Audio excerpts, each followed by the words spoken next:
Si ignoras lo que ocurrió antes de que nacieras, siempre serás un niño. Cicerón. Una hora con la historia. Un nuevo enfoque del pasado deshaciendo mitos. Con Pío Moa y Rafael Núñez Huesca. Aquí, en Radio Inter.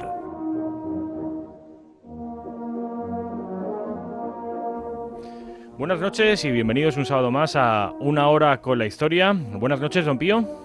Hola, buenas noches. Hoy es sábado, como todos los sábados a esta hora, esta cadena de radio emite un programa que yo creo que va a cumplir, y al menos en nuestra vocación, una triple función: formar, informar y entretener.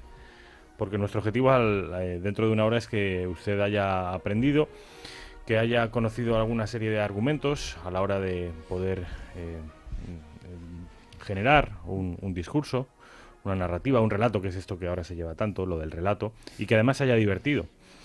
Hoy, don Pío, vamos a hablar, lo central, lo nuclear de esta sesión tiene que ver con los Reyes Católicos. Sí, la llegada de los Reyes Católicos, que es crucial, ¿no? O sea, realmente el libro de la Reconquista lo he escrito en función de la actualidad.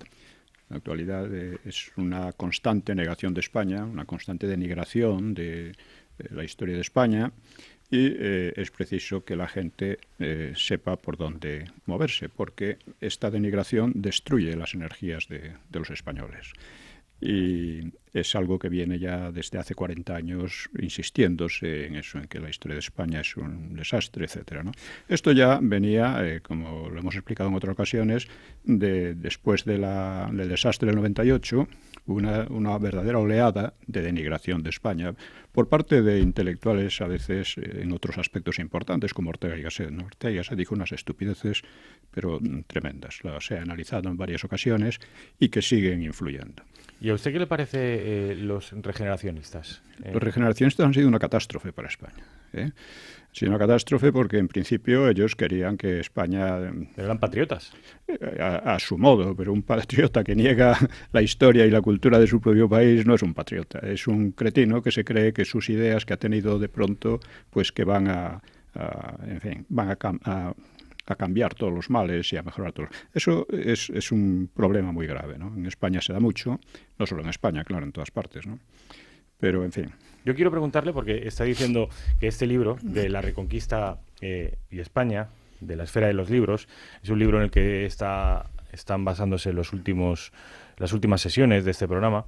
Es un libro, dice usted, que está escrito pensando en el presente. Sí. Usted lo que pretende es proveer de munición argumental a todos esos españoles que ante la negación de España se ven desarmados.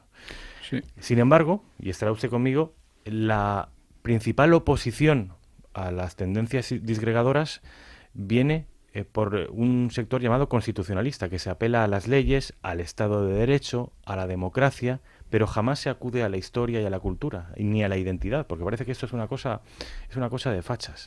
Eso ha estado pasando durante muchos años, y el otro día en Twitter una señora dice cómo es que los separatistas llevan una política internacional constante de denigración de España, de confusión sobre, por ejemplo, la supuesta nación catalana y cosas de estas, gastándose mucho dinero en ello, mientras que los gobiernos del PP y el PSOE no han gastado un solo duro en contrarrestar estas campañas. Esto es muy significativo. Sobre todo viene de la confusión entre democracia y antifranquismo. Lo hemos hablado, lo seguiremos hablando, porque de ahí viene casi todo, ¿no?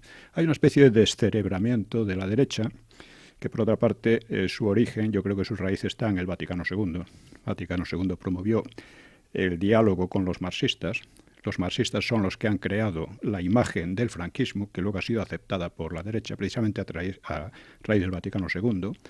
Y el Vaticano II dialogaba con los marxistas, pero negaba el diálogo y mostraba una gran hostilidad al franquismo, que había salvado a la Iglesia del exterminio, que es lo asombroso, ¿no? Bueno, pues esta especie de putrefacción o corrupción intelectual está en el origen de los males que sufrimos. Don Pío, como siempre, decíamos que lo nuclear de esta sesión va a discurrir en torno a la aparición de dos figuras fundamentales, trascendentales en la historia de nuestro país, que son los Reyes Católicos, Isabel y Fernando. Tanto monta tanto. Pero antes, siempre gusta de hacer alguna referencia a la actualidad, y en este caso tiene que ver con lo que, además creo que es un término suyo, es un neologismo de Pío Moa. Yo al menos solo se lo he escuchado a él, que es la gibraltarización de España. Efectivamente. Bueno, mi blog va a cambiar de nombre. En adelante se va a llamar Más España y Más Democracia, que es un nombre programático de por donde deberían ir los tiros, ¿no?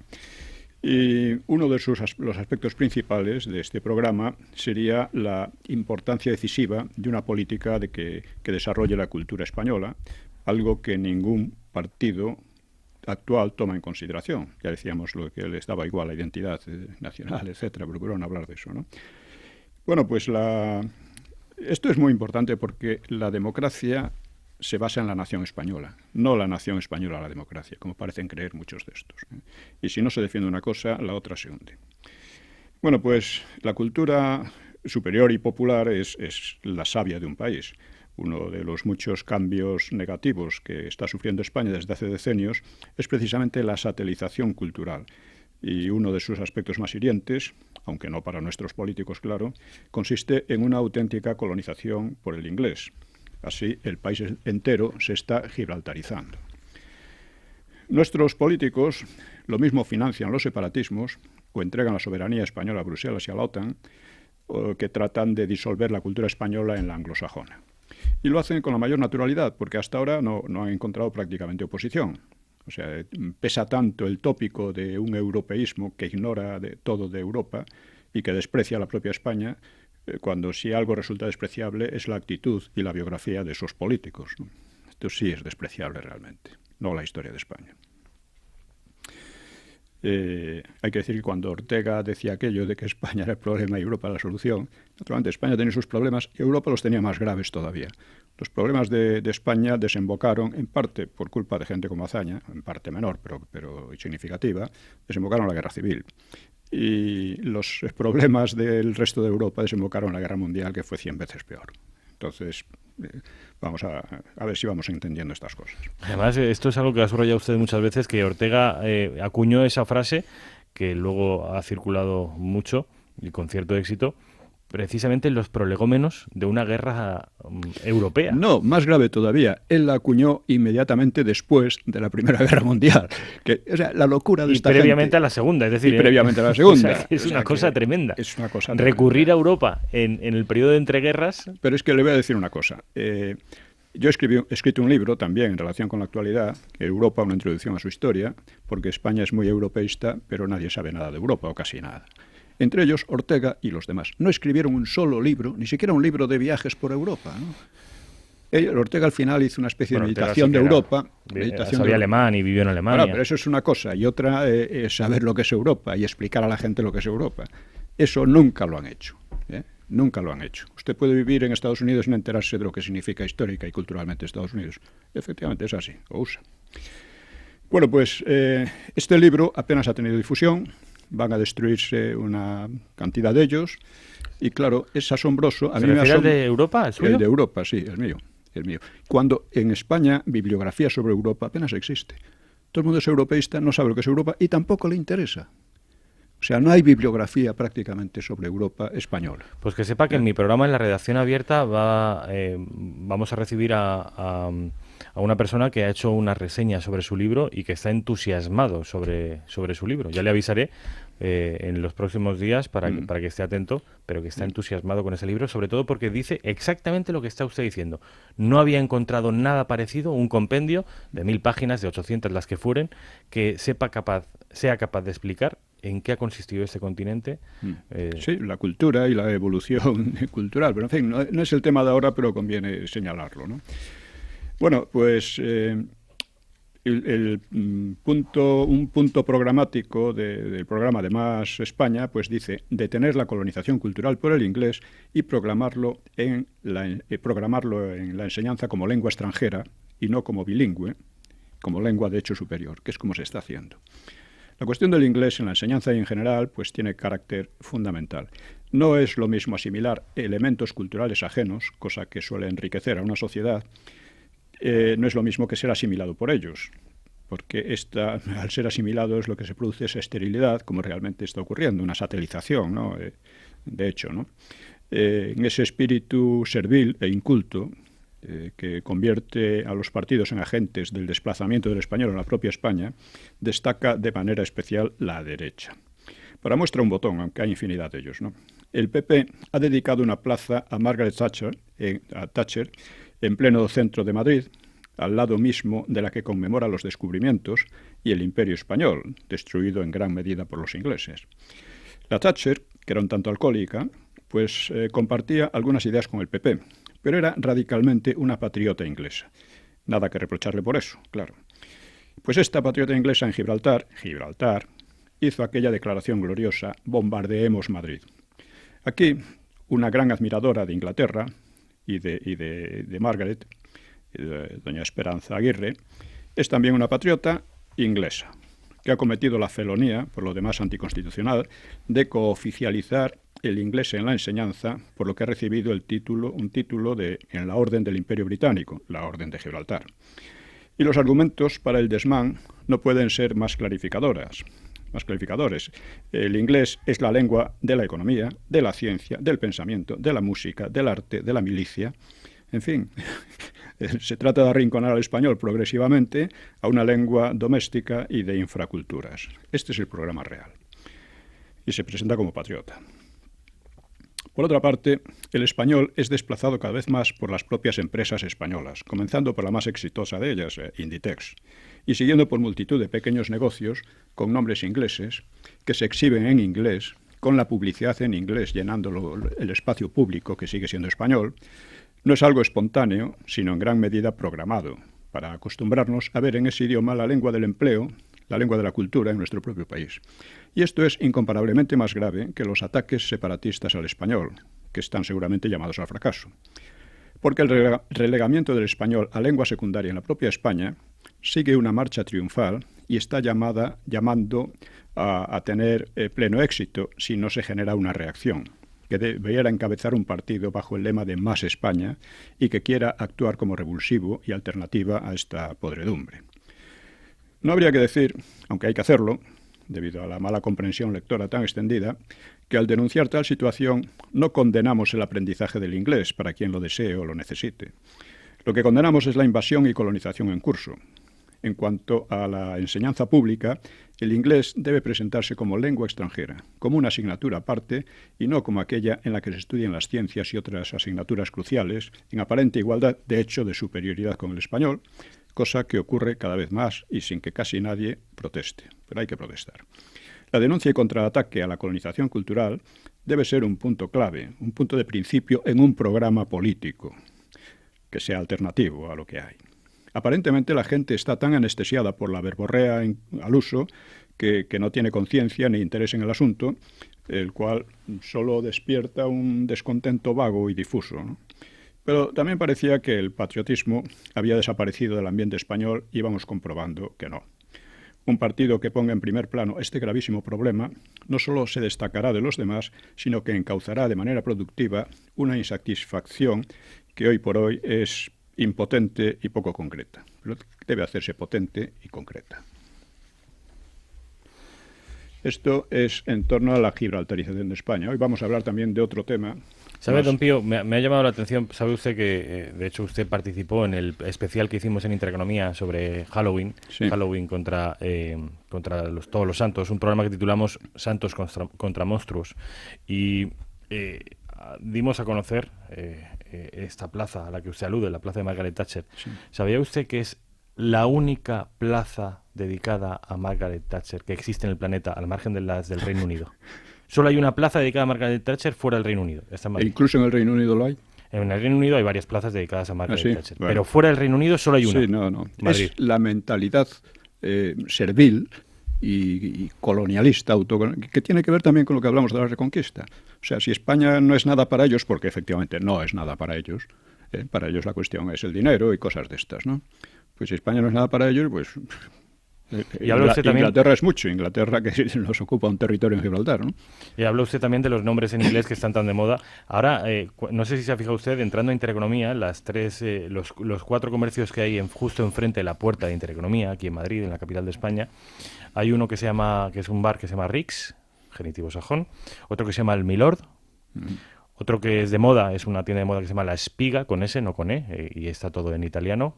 Bueno, pero en italiano no es peligro ninguno. Es que hay que distinguir dos cosas. Pero dice mucho también de un síntoma de inferioridad. Es decir, el francés para la cosa de la moda, el italiano para el diseño, el inglés para... Sí, pero mire, yo creo que en eso no. Es decir, el inglés en dosis pequeñas nos enriquece. El francés también. El ruso también. Cualquier cosa, porque nos enriquece porque lo asimilamos. Pero el problema es que nos están asimilando ellos. Nos están convirtiendo en una colonia, un satélite cultural y político y militar, eso por supuesto, ¿no? Entonces, esto ya es demasiado. Decía usted que quería tratar un segundo asunto, al margen de la gibraltarización de España, otro asunto de actualidad. Sí, la actualidad. O sea, estamos ante una escalada de ataques y provocaciones contra la democracia que comenzó Zapatero con la Ley de Memoria Histórica, que la mantuvo el PP, y ahora el doctor Sánchez, pues está llegando a los extremos de tratar de cerrar cualquier espacio en que se exalte a Franco. Así amenazan. Por supuesto, en democracia cualquiera puede exaltar o denigrar a Franco, por lo que ese plan ya es un ataque directo a las libertades básicas. Un ataque por parte de un tercer frente popular, compuesto como los anteriores por separatistas, totalitarios y golpistas. Estamos en un golpe de Estado permanente. Pero de lo que se trata, realmente, para nosotros, no es de exaltar o de denigrar, sino de defender la verdad histórica contra el Himalaya de falsedades, que decía Besteiro, falsedades y calumnias, que ha constituido siempre la propaganda del Frente Popular ya desde entonces. Y la verdad histórica es que Franco, con todos los defectos que se le quieran achacar, ¿no?, representa datos fundamentales como la continuidad y la independencia de la nación española, de la cultura cristiana y de la libertad personal. Representa la prosperidad, la reconciliación entre los españoles y la paz más larga que ha vivido el país en siglos. Representa el triunfo sobre el comunismo y sobre la disgregación de España. Y esto es lo que sufre como una herida insanable el irreconciliable Tercer Frente Popular, que es una amalgama de grupos que quieren considerarse herederos precisamente de los derrotados en la Guerra Civil y que invocan fraudulentamente una democracia a la que amenazan y corroen a diario. Una democracia que acaba de retratarse una vez más en Alsasua. Conviene ver claramente quiénes son los que persiguen la libertad de los españoles con el pretexto de Franco. Son cuadrillas de auténticos estafadores académicos, para empezar, corruptos, ligados por un lado a la prostitución y por otro a lo peor de las llamadas cloacas del Estado, grupos de proetarras, cómplices del terrorismo y de regímenes brutales como el de Maduro, destructores de la ley y profanadores de tumbas. Quiero decir, lo he puesto en Twitter, que no me explico por qué no se saca más el hecho de que el doctor esté relacionado familiarmente con la prostitución homosexual y la otra.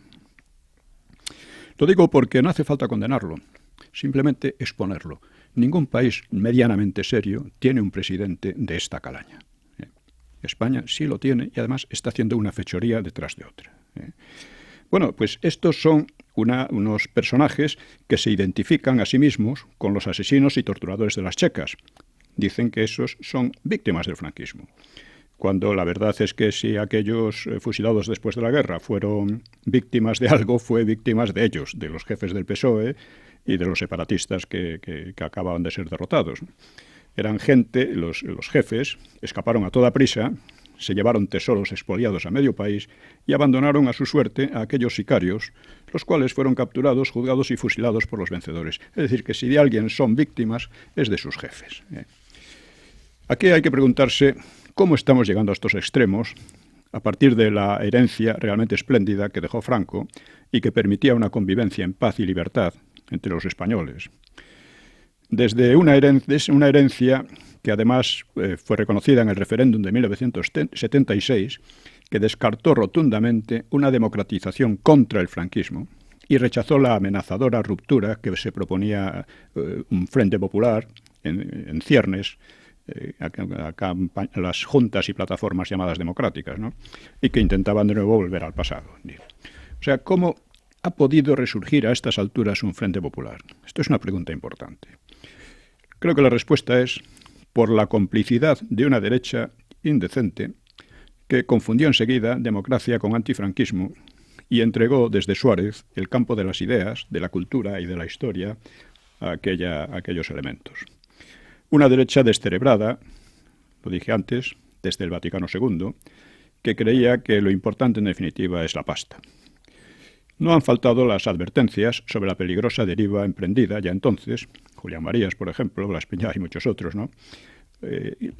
Sobre la corrupción, sobre los ataques a la libertad, sobre las complicidades con la ETA, sobre la financiación de los separatismos, sobre la marea de falsificación histórica, sobre la degradación de la familia y de la salud social, pero todo ha sido en vano. Y hoy creo que la tarea del momento histórico consiste en derrotar este tercer Frente Popular desde unas posiciones que hoy día son difíciles y están divididas, pero es preciso hacerlo. Y no es casualidad que la cuestión de Franco se haya convertido en la piedra de toque para distinguir a un demócrata de un totalitario y antiespañol. Quienes defienden a Franco pueden ser o no demócratas, pero quienes lo atacan son forzosamente liberticidas que corroen la base sobre la que es posible una democracia, la subsistencia de España y de las libertades políticas.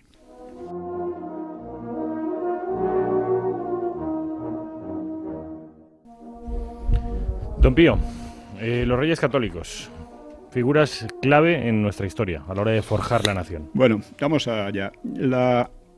Como hemos visto, a lo largo de la Reconquista había tendencias disgregadoras e integradoras. La Reconquista frente a los musulmanes prácticamente quedó concluida con Fernando III el Santo y Alfonso el Sabio, quedando solo el Reino de Granada, que era una parte pequeña de la península, ¿no? Sin embargo, por muchas razones, el Reino de Granada subsistió todavía 2 siglos. Y esto se debió, por una parte, a las querellas. Por una parte era un estado vasallo, aunque estaba molestando a menudo, era un estado vasallo. Y entonces por entonces pues surgieron también querellas entre los reinos españoles y dentro de cada reino, luchas civiles. Todo esto vino aplazando la cuestión.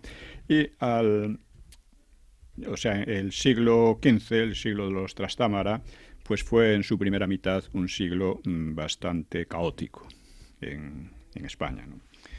O sea, hablamos el otro día, creo, de las guerras civiles en Cataluña, los problemas en Aragón en general, el auge de Valencia. Bueno, pero también en Castilla había guerras internas, guerras civiles. Al morir Juan II de Castilla en 1454, le sucedió su hijo Enrique IV, llamado el Impotente, por su incapacidad para procrear con su primera esposa, Blanca de Navarra. En fin, este matrimonio fue anulado y luego se casó con Juana de Portugal y con ella tuvo una hija, que también se llamó Juana, que fue declarada heredera. Lo que pasa es que los nobles... El impotente no era él, era ella, entonces. No, realmente no se sabe muy bien si era hija suya o no. Esta es la cuestión, porque a partir de ahí se suscitó un problema con los nobles, ¿no? La oligarquía nobiliaria estaba en plena rebeldía. O sea, se achacó la paternidad de la hija pues a Beltrán de la Cueva, que era un noble inferior que se había convertido en favorito del rey, porque el rey trataba de rodearse de cortesanos nuevos para contrarrestar a los magnates, que eran muy peligrosos, ¿no? Y muy belicosos. Así que a los 26 años Beltrán desplazó a Pacheco, que era uno de los principales nobles, en el Consejo Real. Fue premiado con grandes mercedes, que eran poco frecuentes, poco usuales, convertido en un grande de Castilla y emparentado con la familia Mendoza, que era una de las familias más potentes, ¿no? Es decir, los potentados, los magnates estos, no estaban dispuestos a consentir un nuevo Álvaro de Luna, que terminó degollado, como sabemos, y para desacreditar al rey hicieron correr el rumor de que su hija Juana había sido engendrada en realidad por Beltrán, y la llamaban la Beltraneja, Juana la Beltraneja. Al parecer, la reina consorte, Juana de Portugal, era bastante ligera de cascos, lo que ayudaba a los rumores. Y también los nobles tachaban al rey de homosexual y de prácticas viciosas. Le afeaban por su afición a las costumbres y vestidos de los moros y lo ridiculizaban porque organizó una ofensiva inepta contra Granada. Según Gregorio Marañón, Enrique era un tanto anormal psíquica y sexualmente, aunque muchas de las acusaciones que se le hicieron debían nacer de la maligna fantasía de sus enemigos, ¿no?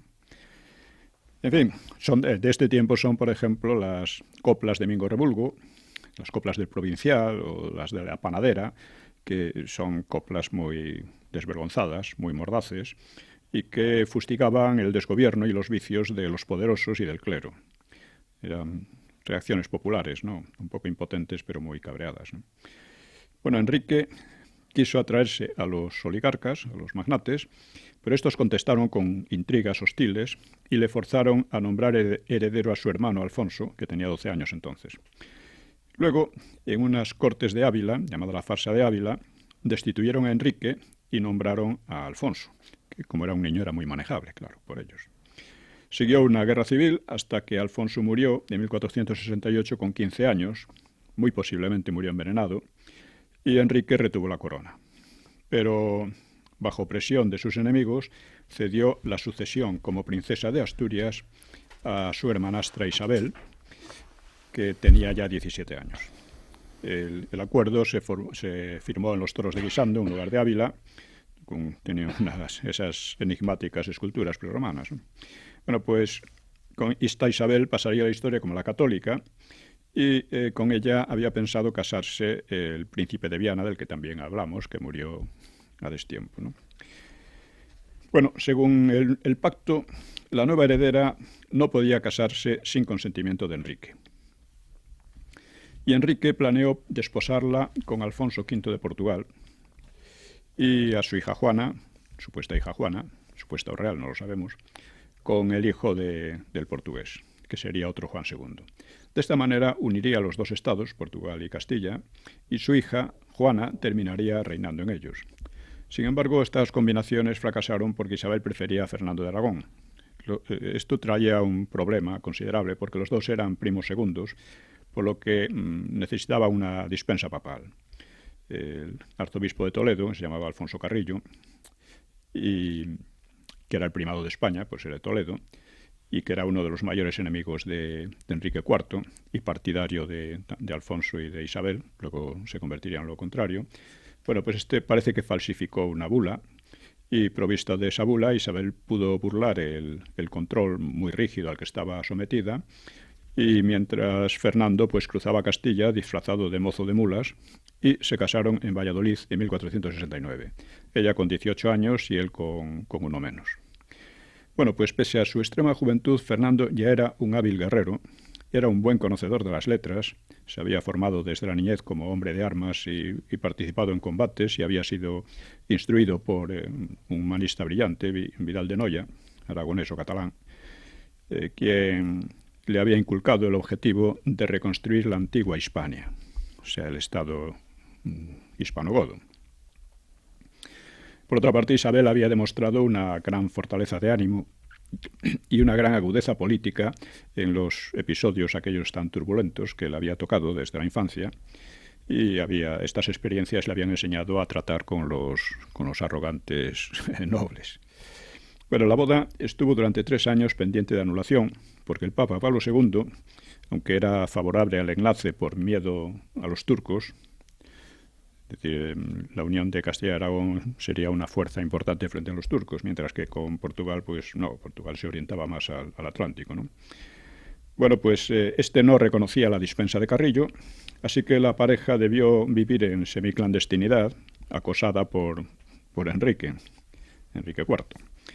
Por fin, el siguiente papa, Sixto IV, que entre otras cosas fue mecenas de la Capilla Sixtina, por eso se llama así, pues aceptó el matrimonio y lo hizo venciendo los escrúpulos de Pablo II, precisamente por la angustia que tenía ante el poderío otomano, que ya se cernía sobre Italia después de la caída de Constantinopla. Era una amenaza inminente, ¿no? El príncipe Fernando era su candidato ideal porque sería también rey de Sicilia y aliado contra los turcos, aliado natural, ¿no? Cosa que no podía esperarse de la candidatura portuguesa. Bueno, pues en la legalización del matrimonio intervino eficazmente otro personaje también de gran relieve histórico, el legado papal, Rodrigo de Borja. La familia Borja era de nobleza mediana, oriunda de Aragón, se había afincado en Valencia y un tío de Rodrigo había llegado a papa como Calixto III, y el mismo Rodrigo llegaría a ser el célebre papa renacentista Alejandro VI, con el apellido italianizado de Borgia. Bueno, pues... de Játiva, ¿no? Ellos eran de Játiva. Sí, creo que sí, sí. Bueno, pues los enemigos de le atribuyeron como papa pues vicios de todo tipo, en parte inventados, ¿no? Y que otros eran habituales en el clero romano. Y a estas cosas respondía el viejo dicho de Roma veduta, fede perduta. O sea, vista Roma, perdida la fe. Hay un cuento de Boccaccio que hace que un judío se convierta al cristianismo al conocer Roma, porque pensaba que solo la protección del Espíritu Santo podía explicar que la Iglesia se mantuviera y reforzara en lugar de hundirse con aquella vida corrupta y disoluta, tan frecuente de los papas para abajo. La Iglesia ha pasado por épocas muy complicadas, ¿no? Bueno, curiosamente, Fernando de Aragón tenía por sus antecesores mucha más sangre castellana que aragonesa, mientras que Isabel tenía mucha más sangre portuguesa e inglesa que castellana. El matrimonio de los dos príncipes pues sería uno de los hechos más trascendentales de la historia de España, porque unía los dos reinos y completaría, salvo por Portugal, de momento, completaría la Reconquista. 3 siglos antes de este enlace había habido otro de Alfonso el Batallador y Urraca la Temeraria, también eran primos entre sí, y que podría haber tenido efectos semejantes a los de los Reyes Católicos, pero no había resultado. Urraca era muy temeraria.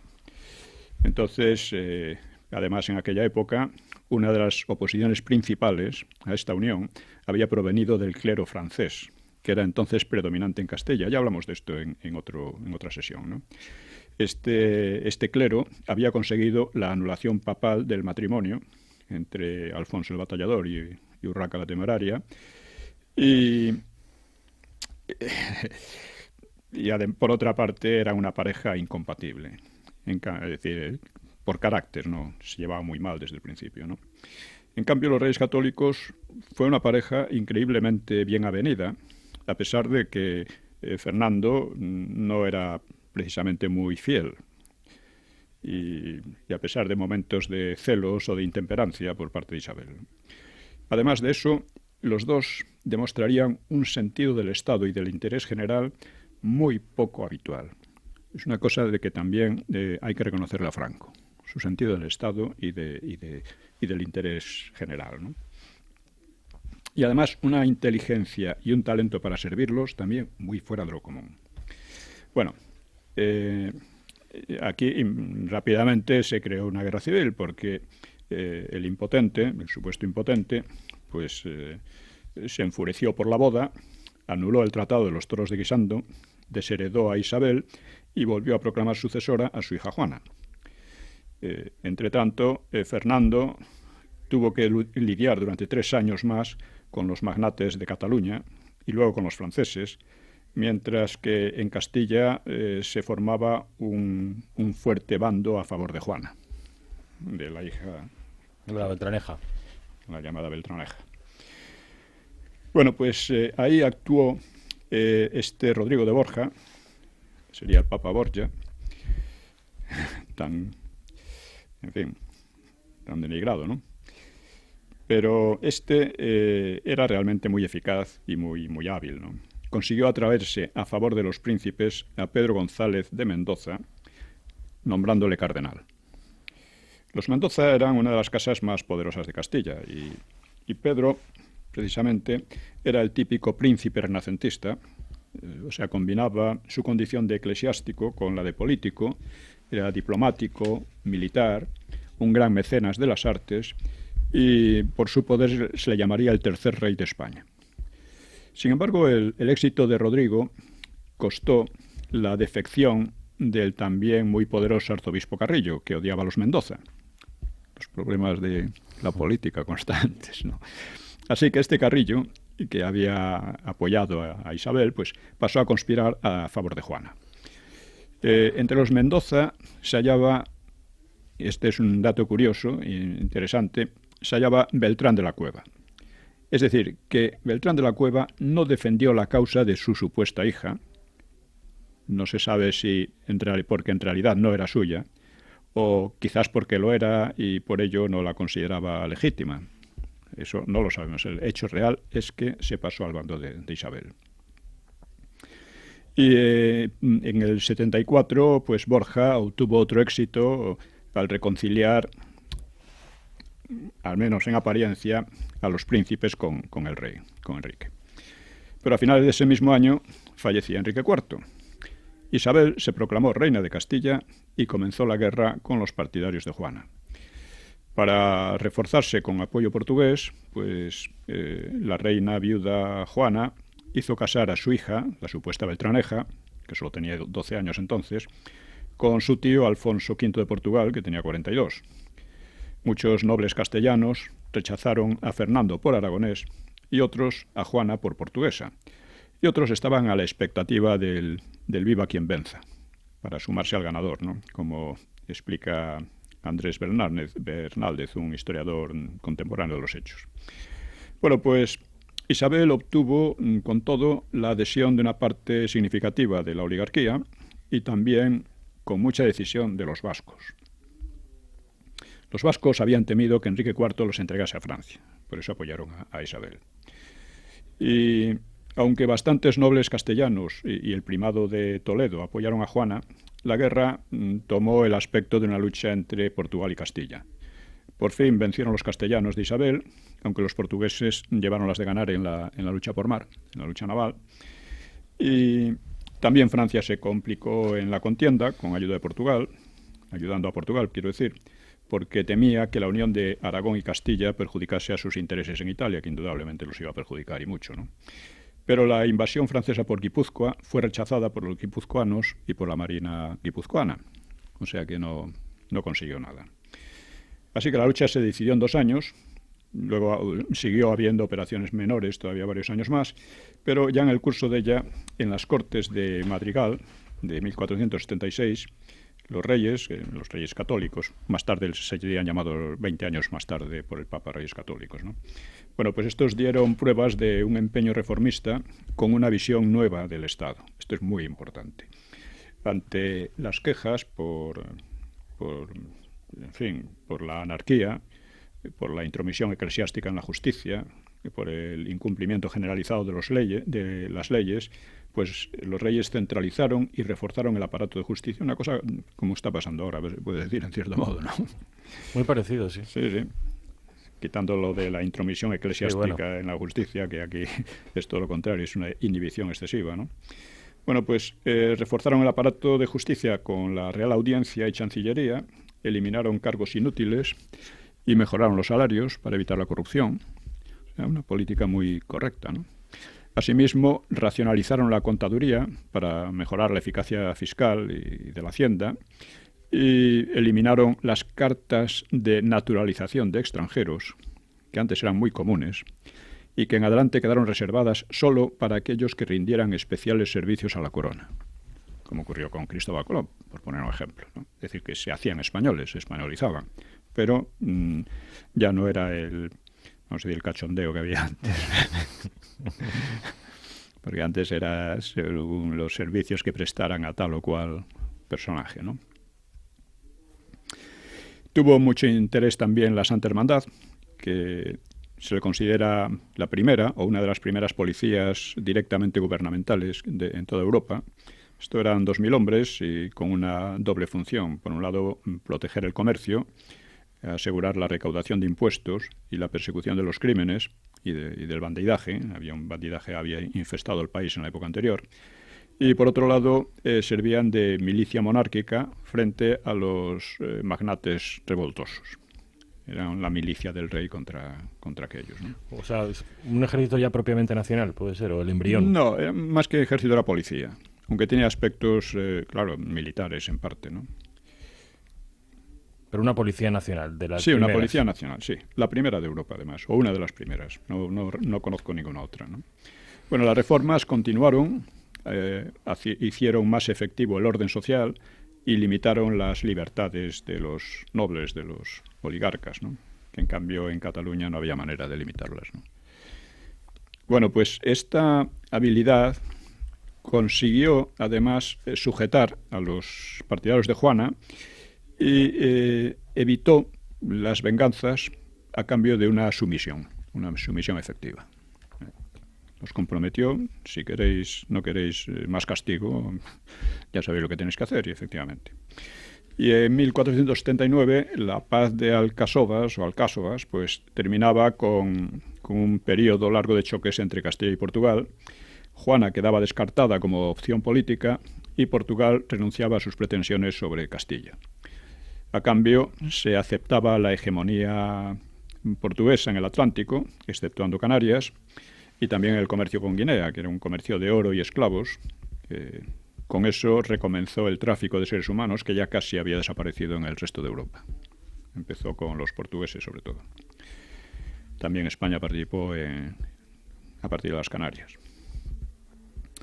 Bueno, pues Alcasovas pues, certificaba la separación portuguesa, pero la pareja, o sea, los reyes católicos, continuaron un empeño muy tenaz de unir a toda la península, de recuperar el reino hispanogodo, ¿no? Y casaron a la primogénita de Isabel a la primogénita de los reyes, que Isabel de Aragón, pues con Alfonso, que era el príncipe heredero de Portugal. Con ellos abría el camino a la unión completa de los reinos hispanos en una sola monarquía, con lo cual se recuperaría la nación de Leovigildo y Recaredo. Hubo diversos azares, pues lo impedirían, ¿no? El mismo 1479, Fernando sucedió a su padre Juan II como soberano de Aragón. Ya era rey de Castilla a la par con Isabel, tanto monta, pero para eso para que se le reconociera en Castilla, tuvo que bregar mucho con la reticencia particularista de la oligarquía nobiliaria castellana, ¿no? En cambio, Isabel no fue nunca reconocida reina de Aragón en igualdad de condiciones, porque allí la mujer podía transmitir derechos de gobierno, pero no gobernar. Era una ley más bien de origen francés, ¿no? La ley sálica, ¿no? Bueno, luego, por lo demás, la unión de Aragón y Castilla fue muy desigual. La corona castellana cubría 2/3 de España, con unos 4 millones de habitantes, y se había repuesto mejor que otras regiones de las calamidades de los siglos XIV y XV. Las pestes, hambres y de todo esto que hubo, ¿no? En toda Europa. La corona aragonesa, en cambio, ocupaba solo 1/5 de la península. Sus pobladores habían quedado reducidos a unos 800.000, después de tantas pestes y hambres y guerras. Y la economía castellana había resistido bastante bien la anarquía del siglo. Tenía una gran producción ovina y cerealista, tenía importantes talleres textiles, tenía su tráfico con el norte de Europa y por el Mediterráneo, los beneficios de las peregrinaciones a Santiago. Bueno, todo esto convirtió a las ciudades castellanas de la meseta norte, más Toledo y algunas del Cantábrico, en la zona más próspera y más poblada de la península. Esto es interesante porque ocurría por primera vez en la historia. O sea, durante 2 milenios, la parte rica y populosa había sido siempre la Bética, o la Andalucía occidental, así como durante un periodo entre los siglos XIII y XIV, pues había sido Barcelona y Mallorca. Pero en aquel momento, en el momento de la Unión, la corona aragonesa vivía tiempos duros, excepto Valencia, que había sustituido a Cataluña como el reino más floreciente y más culto. Así, Valencia ciudad, por ejemplo, alcanzó los 50.000 habitantes, mientras que Barcelona había caído a la mitad, una cifra equivalente a la de Toledo, Valladolid o Córdoba. Sevilla era la mayor ciudad del conjunto, también tendría unos 50.000 habitantes, ¿no? Así Castilla era una potencia muy floreciente, mientras que Aragón era una potencia decadente. Bueno, pues Castilla, cuando hablamos de Castilla, abarcaba los reinos de Galicia, León, Toledo, Murcia, Sevilla, Córdoba y Jaén, el señorío de Vizcaya, el Principado de Asturias y varias ciudades muy autónomas, además de la Castilla propia, es decir, la Castilla la Vieja. Hablamos de la corona de Aragón, no del reino de Castilla, no del reino de Castilla, como hablamos también, un poco para mostrar esta diferencia, ¿no? Pero al revés que en Aragón, la unidad de todos estos reinos diversos pues estaba consolidada. Eso lo demuestra la ausencia de impulsos separatistas significativos durante las guerras civiles o durante las contiendas con portugueses y aragoneses, que todo esto podía haber alimentado pues unas intentonas secesionistas, pero no llegó a ser así. Aragón había sufrido mayores desavenencias internas, pero también había conservado una unión básica, aunque con distintas alternativas. Estas diferencias también afectaban al concepto de monarquía y al concepto de legalidad. O sea, se ha insistido mucho en el contraste entre la presión llamada absolutista castellana en contra de la pactista de Aragón.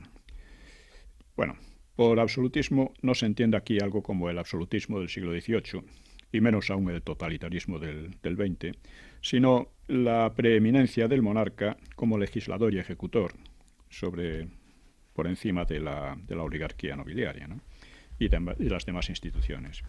El pactismo aragonés, por el contrario, pues trataba al rey de primus inter pares, según la vieja fórmula: nos, que somos tanto como vos, pero juntos más que vos, os hacemos principal entre los iguales, con tal de que guardéis nuestros fueros y libertades, y si no, no. De ahí la frase de Alfonso IV de Aragón a su esposa Leonor de Castilla. Dice: nuestro pueblo es libre y no está sojuzgado como el pueblo de Castilla, porque ellos me tienen a mí como señor y nosotros a ellos como buenos vasallos y amigos. Estas frases que se han usado mucho, pero no deben llamar a engaño. El pueblo de que hablaba Alfonso eran los magnates y potentados, que en efecto gozaban de muchas libertades para oprimir y para exprimir a los campesinos y al pueblo bajo, y lo hacían con mucha más crudeza que en Castilla. Y en las dos coronas, los campesinos y burgueses preferían vivir en tierras de realengo, o sea, monárquicas, ¿no?, directamente sujetas al rey, que en las de señorío, donde los nobles hacían pesar sus libertades, llamadas libertades, con una mayor inmediatez.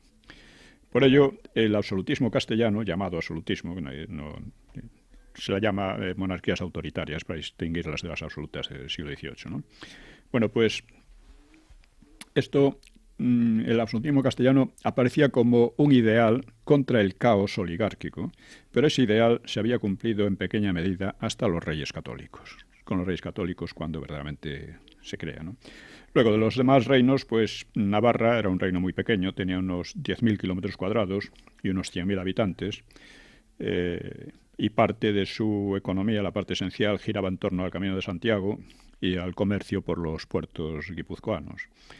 En el tercio norte predominaba el vascuence, en el tercio norte de Navarra predominaba el vascuence, y en el resto un romance parecido al castellano. La lengua de la corte era el francés, y la influencia de Francia muy, muy fuerte, desde luego, pero existía un partido no menos importante pro-castellano. Pamplona, por ejemplo, Pamplona y Tudela, que eran las ciudades mayores, contaban con 5.000 o 6.000 habitantes cada una, comparado con eso, Sevilla o Valencia o Toledo incluso eran verdaderas urbes, ¿no? En cuanto a Portugal, con unos 90.000 kilómetros cuadrados y 1 millón de habitantes, pues estaba en una época de pleno auge. En 1415 había conquistado Ceuta y había iniciado la expansión por el Atlántico. Al año siguiente, el infante Enrique el Navegante fundó en Sagres, al extremo suroeste de Portugal, pues fundó una escuela de navegación y de confección de mapas. Esto tendría una importancia fundamental. En 1427 los portugueses descubrieron las Azores, se lanzaron a explorar la costa africana y en 1488 pues Bartolomé Díaz llegó al extremo sur, al Cabo de las Tormentas, que luego se rebautizó como Cabo de Buena Esperanza, como se le conoce hoy. Y con ellas, y por la privilegiada situación de Lisboa, pues Portugal se convirtió en una potencia europea. El proceso reformista, iniciado por Fernando e Isabel ya en plena guerra civil, en las Cortes de Madrigal, como dijimos, pues fue ampliado y profundizado en las Cortes de Toledo en 1480, y 8 años después se extendía la Inquisición aragonesa a Castilla, con el nombre de Inquisición española. La Inquisición, recordemos, pues fue creada contra los cátaros, encomendada a los dominicos, una orden de origen español, y primero se extendió por Aragón, y de Aragón pasaría bastante más tarde a Castilla, ¿no? La Inquisición nació en el sur de Francia, y fue a finales del siglo XII, o sea que mucho más tarde llegaría a España, ¿no? Y la verdad es que, como las herejías habían sido vencidas por entonces, pues la propia Inquisición había perdido bastante actividad. Dependía directamente del Papa y de los dominicos, como digo, pero la nueva Inquisición iba a ser otra cosa bastante distinta. La Inquisición española iba a depender directamente de los monarcas, eso sí, con autorización papal. Y con esto... nos quedan 4 minutos o 5 minutos. Bien, pues podemos comentar un poco, porque evidentemente el próximo tema será la Inquisición y la expulsión de los judíos. Un tema de extraordinaria importancia, porque se le ha dado...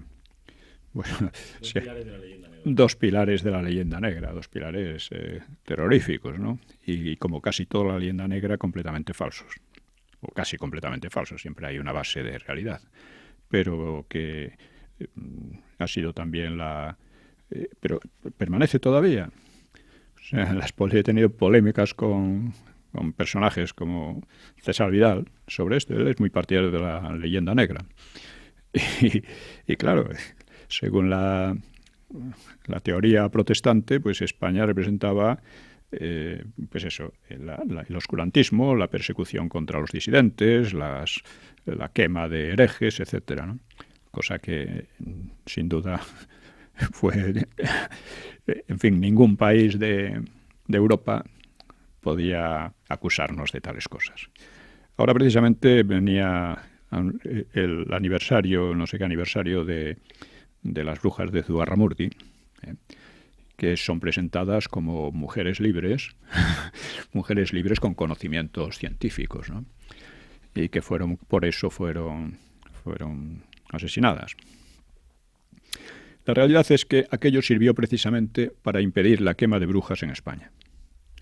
La Inquisición declaró que eso de las brujas, la brujería, era un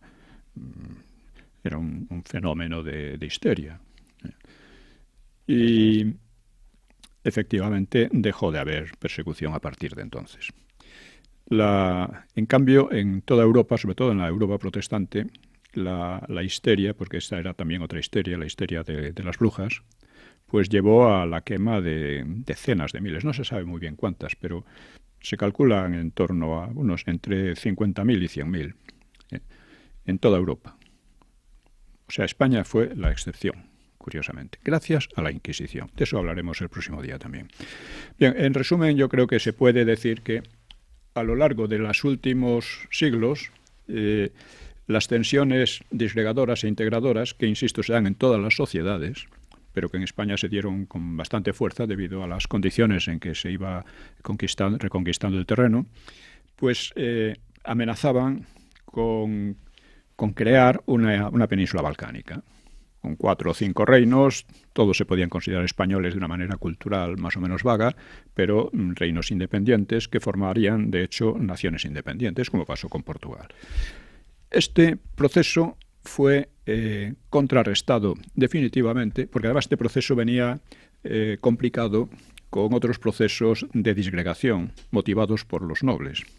O sea, toda la Edad Media, llamada Edad Media, en España y en Europa, fue en gran medida una pelea constante entre los monarcas y la oligarquía nobiliaria.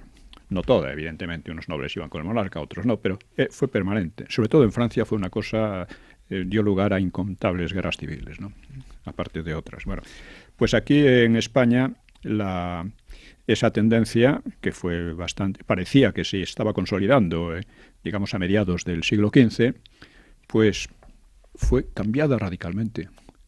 Es decir, en una situación caótica, una situación de varios reinos, poco amigos entre ellos, que habían estado a la greña muchas veces, una situación en que todavía permanecía un reino importante en el sureste de España, un reino, quiero decir, extranjero, o sea, moro, musulmán. Pues esto podía haberse consolidado y seguido indefinidamente. Con reyes como Enrique IV, esto podría haber seguido indefinidamente. O sea, en medio de una descomposición interna.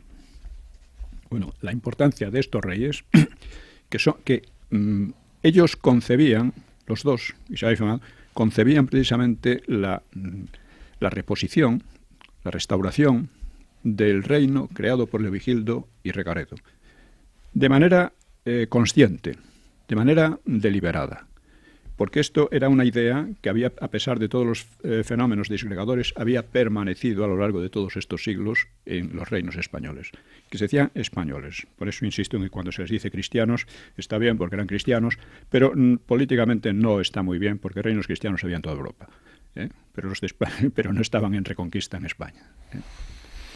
Don Pío, pues vamos a despedir a los oyentes hasta el próximo sábado, que continuaremos con ya los últimos coletazos de esta reconquista, ¿no, don Pío?